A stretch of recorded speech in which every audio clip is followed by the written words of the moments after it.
भजन।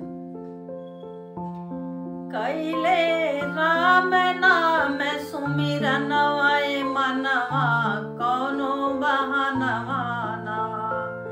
कैले राम नाम सुमिरनवा मनवा कौनो बहानवा ना।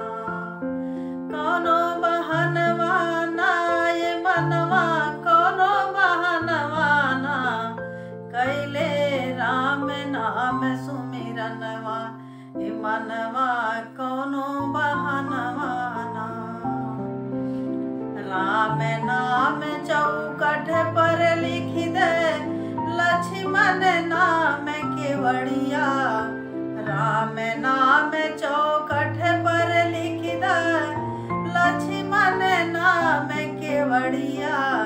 सिया के नाम रसोईया में लिख दे नीति उठी करे पूजनवा ए मनवा कौनो बहानवा ना।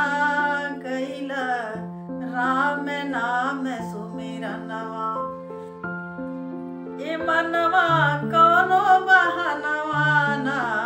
कैला राम नाम सुमिरनवा ए मनवा कौनो बहानवा ना। कैला राम नाम सुमिरनवा।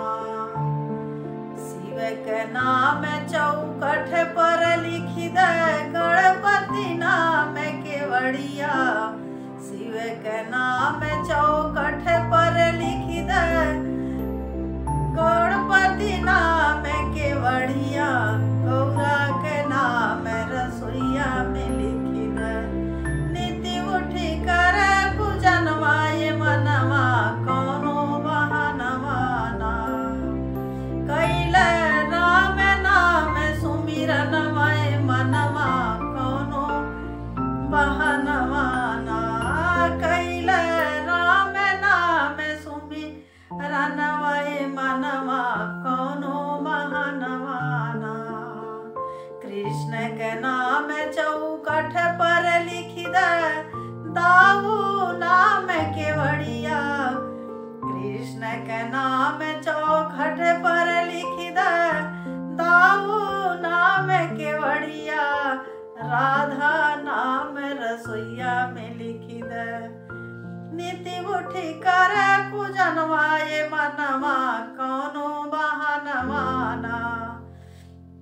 कैले राम नाम सुमिरनवा ये मनवा कौनो बहानवा ना।